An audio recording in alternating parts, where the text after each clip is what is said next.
Hello, and welcome to QuickBooks in the Real World.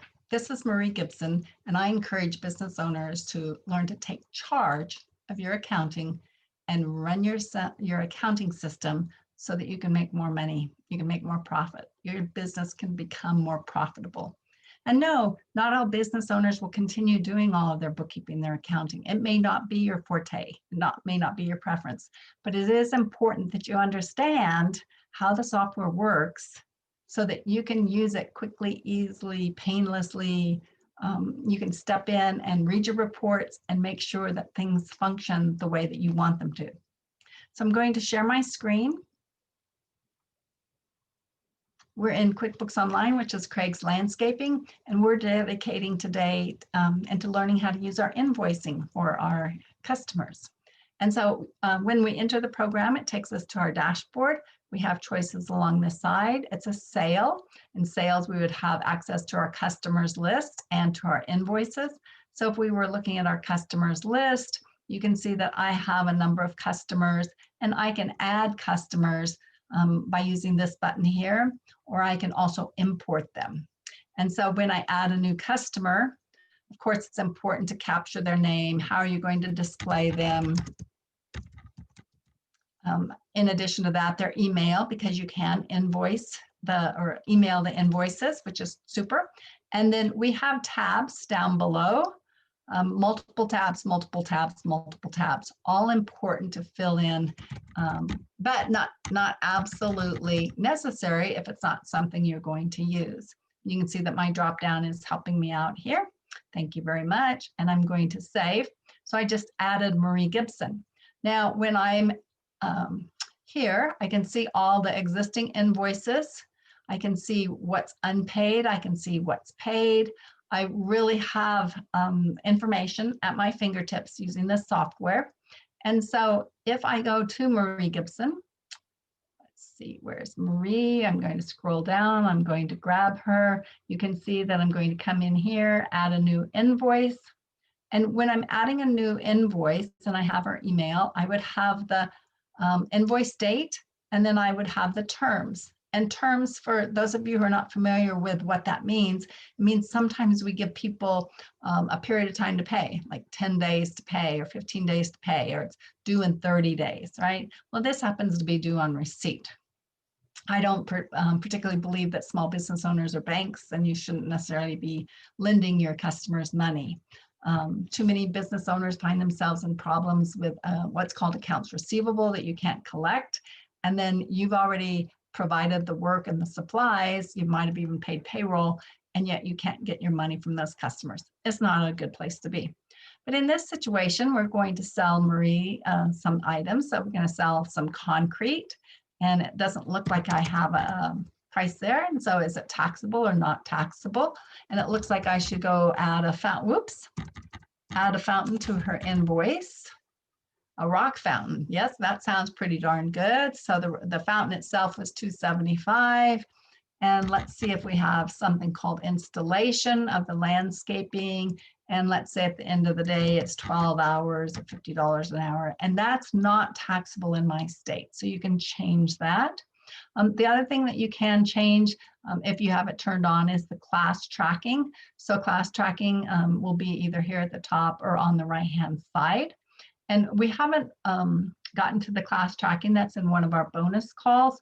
But let me make a note, and I'll take just a side tour and show you where to turn that on.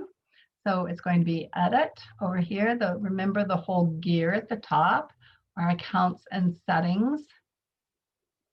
And when we're in accounts and settings, there's some buttons here on the right-hand side. And there's all kinds of things that you can look through and see that you like or don't like. You can try turning them on and off.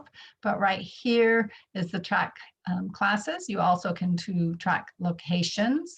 And so I'm going to turn that on and warn if it's not assigned a class. No, but I also have choices as I can assign a class to the entire transaction or one to each line. It's really a nice tool, nice feature in the software. This invoice can be emailed down here, save and send, save and share a link for payment. You can print it. You could make it recurring. So if it was something that you were going to charge over and over and over again, in this case, it's not reoccurring. So we'll use that button on the left-hand side to cancel it. And at some point in time, Marie Gibson pays us. So we receive the payment. And when I'm at the payment window will ask me, how is it paid? Let's say that she paid with a check. And a lot of times people will post directly to the checking account because they're thinking, well, I'm going to take that check and put it into the bank account. The preferred way of doing this is to actually deposit into undeposited funds. And when we deposit into undeposited funds, that check hangs out there and waits for us to actually go ahead and deposit maybe several checks all at the same time. So I'm going to save, and let's do save and new. And let's see if we can find another customer with a balance. Yes, and so we're going to receive this 239, save and new. And let's say that this one is Bill's Surf Shop. And all of these checks came in today. Let's say people were very good. They were like, oh, let's get these paid. So the amount received was 250, partial payment, and save and close. Now, a lot of times people expect to see that money directly in their banking account. They're like, okay, if I come here and I actually go into the checking and I go to the register, and when I'm at the register, I would want to see all those payments queued up here under the deposit. And they're just not here. There's nothing showing. They're not. They're in what we call undeposited funds, and we need to then deposit. And so we deposit on this particular check, these particular payments. And you can see that I've been collecting payments for a while. So in this whole big scheme, all of these checks are going to total $4,073.52, and I'm going to deposit them all at one time into the bank account.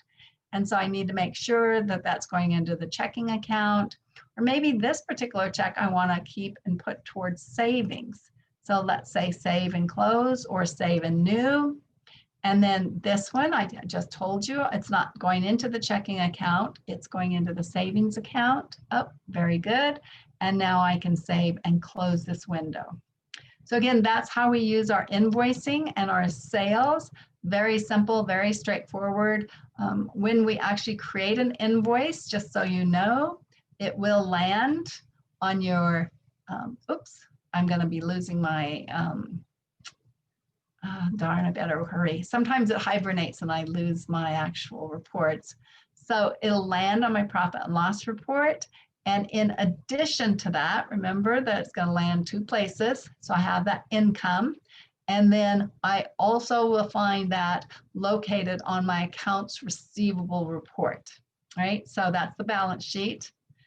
So the balance sheet shows me what's receivable. And if I want a more specific, like just a detailed report of who owes me money, accounts receivable summary is a great one to show who owes you money.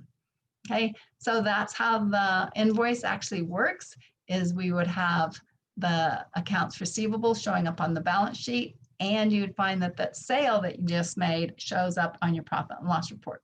So thank you very much. I've enjoyed having you here, and I look forward to talking to you soon.